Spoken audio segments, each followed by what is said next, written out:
YouTubers and, more importantly, weavers. I got a couple of questions recently in other videos about why I would use a floating selvage on my weaves. And in some cases, I don't use them, but in other cases, I do. And the question is, why do I choose to do that in some cases? The answer is weave structure. One of the things that can seem funny in weaving is that if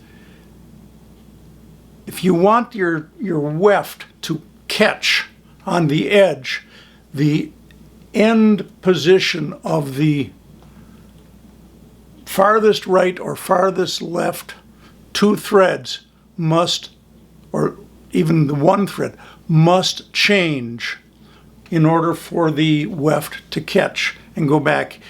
Let's say you went out over it, you've got to come back under it. If you go out over it and you come back over it, there's nothing to hold the weft thread in place and you miss that edge thread. So a floating selvage should take care of that. Now, I'm going to show you my current weaving for just a second that does have a floating selvage. This will probably be difficult to see simply because I'm using very fine thread. So that won't show you a great deal. And I am using a floating selvage. I'm also going to draw this for you using pen and paper. I'm sorry that I'm not a great computer animator. I can't draw some real fancy computer animation of how this works, and you'd see it probably better if I could, but it'd take me 4 or 5 months to learn how to do computer animation, if I could even do it then. That's only a guess. So we're not going to do computer animation. I did a quick printout using a spreadsheet to just to pre-show where the threads would be if I had an open shed or a closed shed, and that would be the warp threads. They'll be in black dots. The weft threads I'm going to draw with a blue marking pen so that you can see the path of the weft in between the warp threads. But let's take a look. I'm also going to put up just a little bit of a copy or a small portion of a draft of 3-in-1 twill. I'm using 3-in-1 twill. This would work fine in 2-in-1 twill, 2-in-2 twill as well, to explain it, but I happen to have 3-in-1 twill on the loom right now, so that's what I'm going to use as my example. The important point is when the farthest out, either right or left thread, warp thread, does not change positions, without a floating selvage, you don't catch it. So let's take a look just a moment at what I am currently weaving. Okay, so if you look at my loom right now, and you can see where I've been weaving, and I've got some warp threads up here, and I've got weft here going back and forth. Looks like two colors. It's really not. It's just gray, dark gray weft on a white warp. But the pattern that I'm doing is called turn twill. And that basically is a 3-in-1. So let's do this. 1, 2, 3. Like this. And where my fingers are, you can see you're seeing most of them there. Okay, so it's, if I change the angle here, you can see that I've got 1, 2, 3, 4 are up. Then in the other area, I've got 5, 6, 7 down and 8 up. So it's a 1 and 3. And when I change the threading for my next pick, I'm going to pull this one up and this one down, and I'm going to take this one up and this one down. So I'm moving by 1, but notice these two did not change, and these two did not change. Okay, the next time I do it, it's going to be this and this, this and this. Now notice that number 4 and 5 did not change. Numbers 1 and 8 did not change. Okay, now we'll go to the next step, which would be 3 up, 4 down, 5 up, 6 down. 1 and 2 did not change. 7 and 8 did not change. When something does not change, the thread that came out, let's say over this way and went back this way, has nothing to catch on. Okay?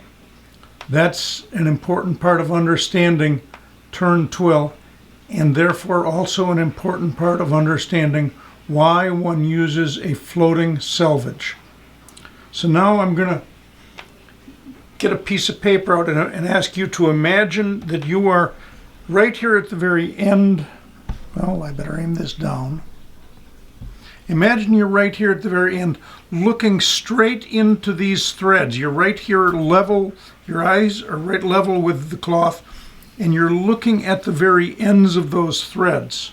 And you'll see some of them up above and some of them down below. Let's take a look at a piece of paper that has that drawn on it. Okay, I know that there's kind of an angle here. You're going this way and it's going this way, but this is where I can reach and where I can also have my camera on a tripod. So let's imagine what we've got here is 1 thread up, 3 down. 1 up, 3 down, 1 up, 3 down, 1 up, 3 down.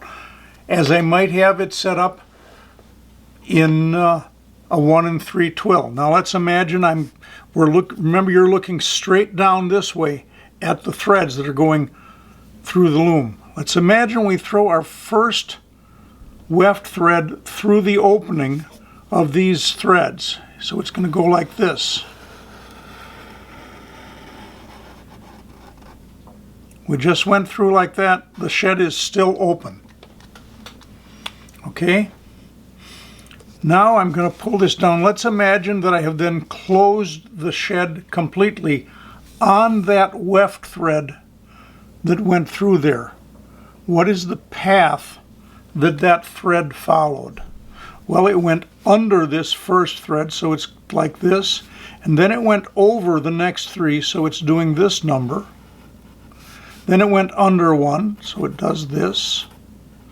Over 3 more, under the next one, over the next 3, under the next one, and over the next 3. Those represent the exact same weft thread going through, one with an open shed, one with a closed shed. Okay? Now let's imagine that I flip the levers, moving over by 1 position. Okay, I've moved over to a table where I can adjust the position of my clipboard a little bit as I'm showing you this. Now let's see if we can imagine, forget seeing the bottom part here, let's imagine the next open shed. So we're coming around like this, and we're going to go back through like this.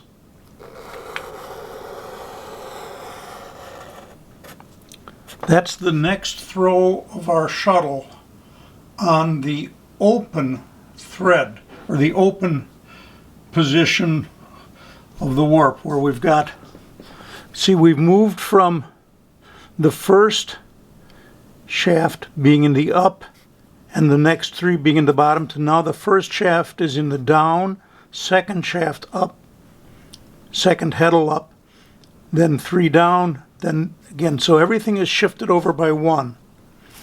But notice that this thread and this thread did not change positions. So when we pull it tight this way, there was nothing for this thread to catch on until that thread that changed position. So what that means is that down here, when I draw the closed position, we didn't catch anything here and here. So the return thread, weft thread, begins here. Goes over 3, down and around. Goes over 3, down and around. Goes over 3, down and around. Comes out there. We never caught those two because there was not a change in the position of that. Let's take it the next step. Again, ignore the closed position for a second. Imagine in the open position we're going down like this, and we're going to come through, right through the middle. It's always a straight line when you have an open thread, open shed. We're going to come out that side. We were down. Now let's take this to the next position. The first thread did not change, so that's not important, but we came out under this one previously, and now it's staying down, and we were under it, so we were down here. So what we're going to do is we're going to catch, I gotta say this right, we're going to go over this one. So we're going to start here. This one didn't change, so it didn't catch, and now we're going to go under this one and over 3, under this one and over 3, under this one and over 3, under that one, over 3, under this one, over that, and out like that. So there we go. We never caught here. Let's finally move it up to this position. Again, we're going to go down and we're going to go through like this.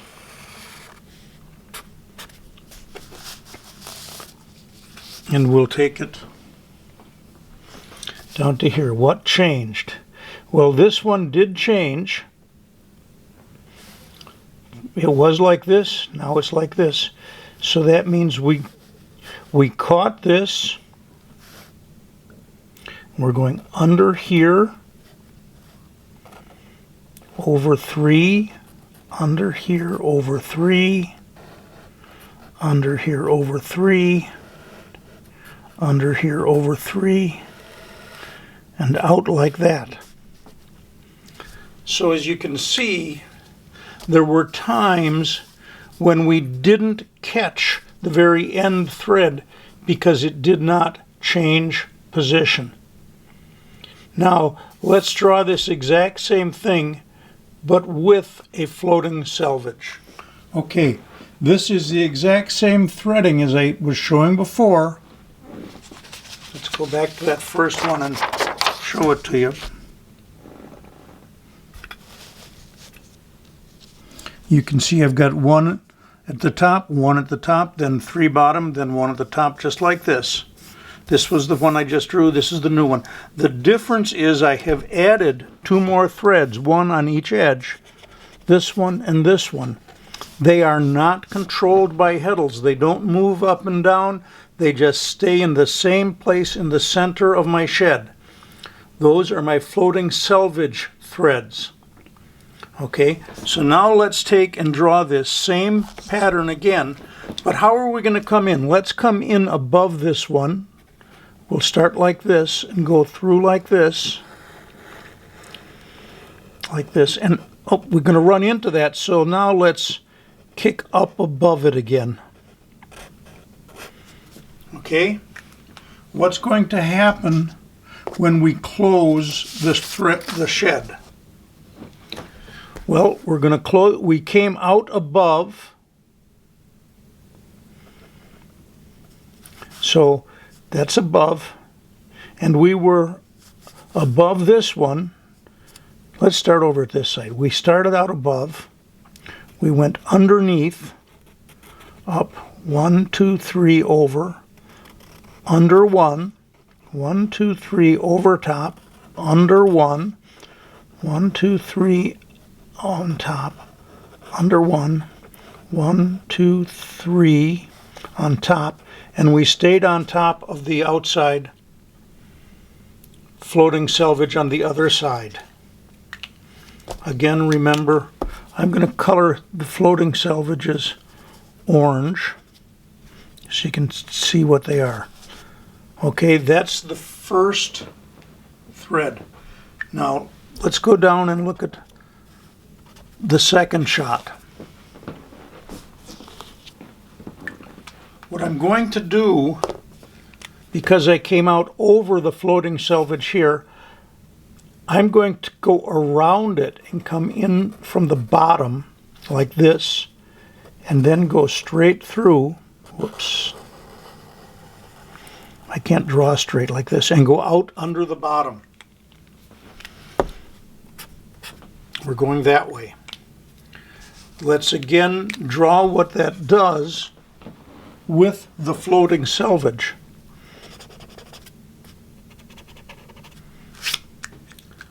So we came in, and even though these two didn't change, we got caught around this.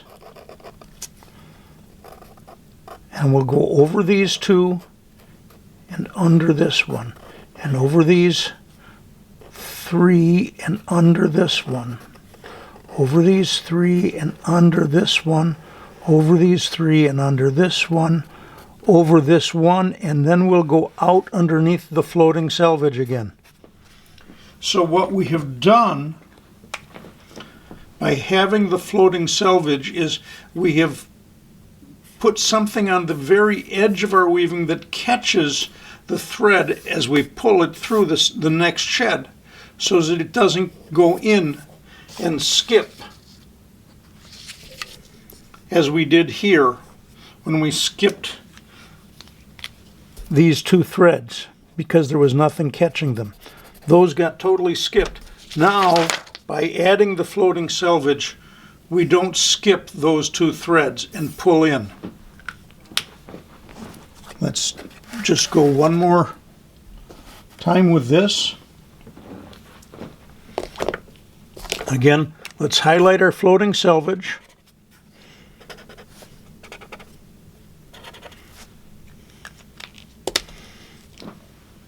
So we were coming out underneath on an angle like that previously, so we're going to go in over. We'll go in straight over the first two, under the next one, over the next three, under the next one, till we come out like this. And when we get to this edge, let's go over the top, like that.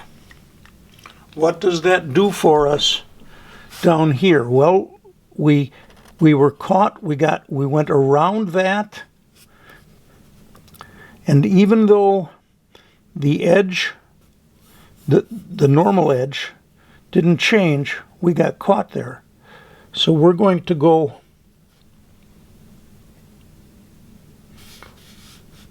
we were over it, so now we're going to go over it again, over two, and under one, over 2, 3, and under one, over 2, 3, and under one, over 2, 3, 4, under one, and again we'll come out over the floating selvage. So you can see again, we didn't go in and miss any threads at the edge. And the same thing will happen down here. I'm not going to bother to draw it.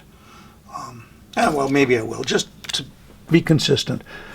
Floating selvage, floating selvage.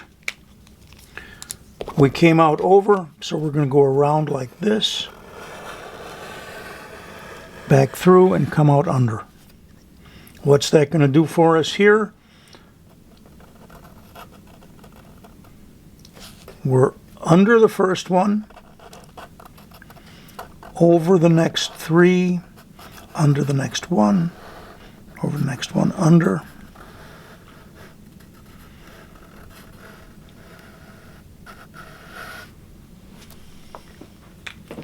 So there you can see, by adding the floating selvage, we don't get an uneven edge.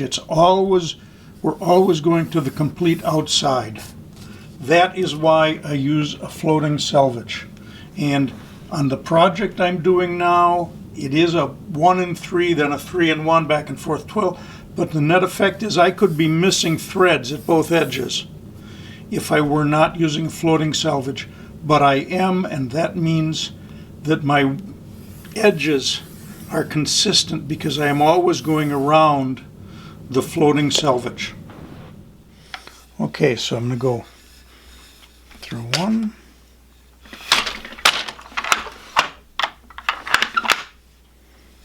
I'll show you the levers in a moment just to give you an idea of what I'm doing.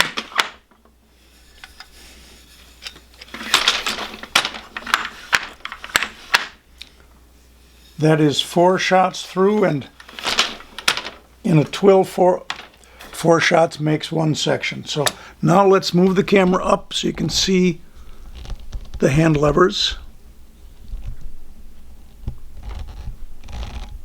And we're going to repeat that same thing. We're starting with 1 down, 2, 3, 4 up, 5, 6, 7 down, 8 up. First shot through,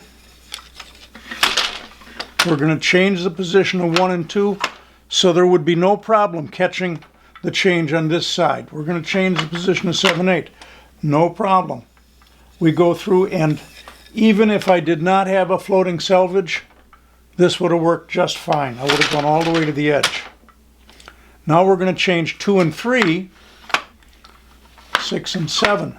I did not change 1 or 8. So that means I wouldn't have caught the outside threads on each side if I didn't have a floating selvage. But because I do, I caught them. Now we're going to change 3 and 4, 5 and 6. Didn't change the 2 outsides, 1 and 2, or 7 and 8, so I would not have caught this if I did not have a floating selvage. Now my pattern calls for a complete change. And I'm just going to go through it one more time. Notice I only changed the ones that needed to, not the ones that didn't change.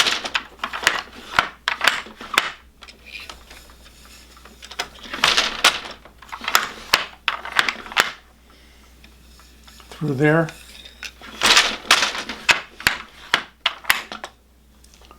And I'm going to aim you down again so you can actually see the weaving.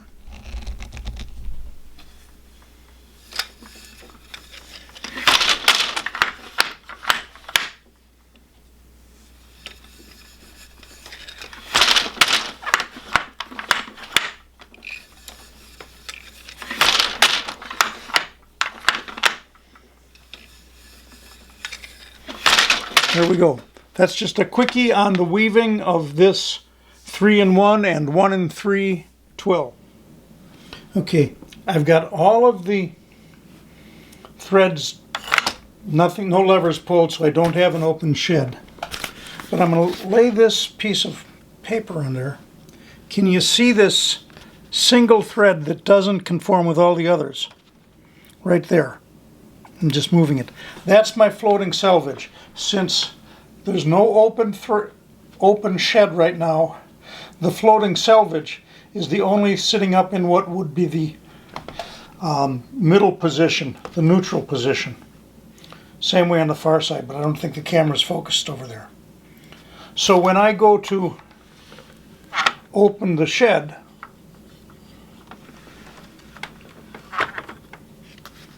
one, 5, 6, 7, that's it. Now you can see, I'm going to put this behind. There's the one that's been raised up. This is the floating selvage in the middle, and then these are the heddles, the shafts that are in the down position. So you can see that one moves, but the floating selvage stays the same. And I'm going to Just do a couple of shots back and forth so you can see that I'm always going to come out underneath it and go back above it. Okay, so I'm going through, coming out underneath. Can you see the floating selvage sitting above the shuttle? Come out underneath, change my shed, go in over the top of the floating selvage, come out over the top on the other side, change my shed, go in under on the far side, come out under on the side nearest the camera, change the shed again, go in over the top, come out over the top.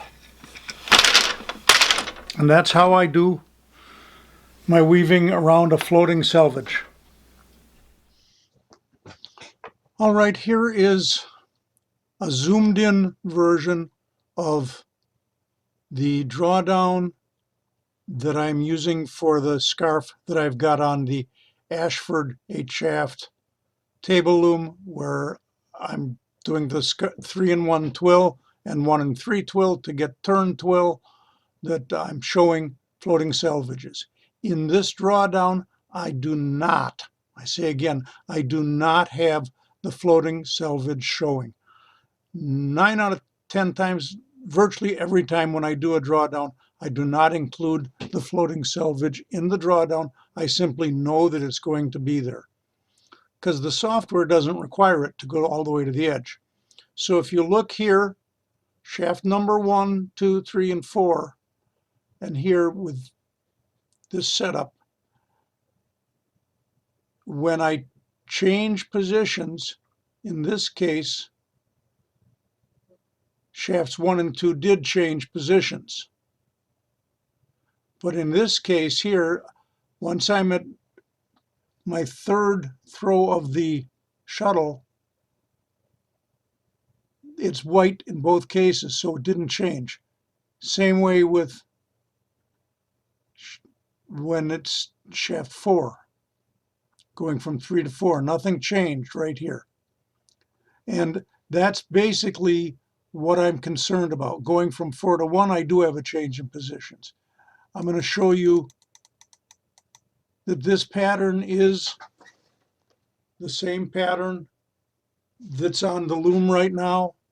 It looks kind of busy on here. I agree it does, but it is what it is.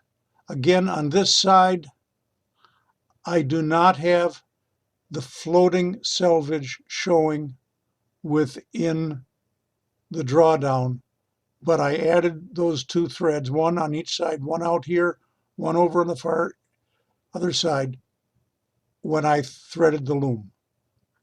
Well, I hope that made sense. Like I say, I'm not a great animator, and I'm not the greatest drawing person either. But I hope that what I just showed you of the path of that blue drawn-in weft thread makes some sense as far as understanding what happens both with or without a floating selvage when your outside threads don't change position, warp threads don't change position as you're weaving. And that explains why I sometimes use a floating selvage and sometimes don't. If I'm doing plain weave, also called tabby, I know that my outside threads are going to stay the same, and usually I don't bother with a floating selvage. If I know that I'm doing a twill or something like that, even an overshot, because while the ground for an overshot is plain weave, the pattern in overshot is not plain weave. And if I want the pattern thread to go all the way to the edges, I will put a floating selvage in there so I go around the floating selvage with my pattern thread. Anyways, that's why I sometimes use floating selvages and other times do not use floating selvages. And I hope this helps you understand the purpose of a floating selvage in weaving.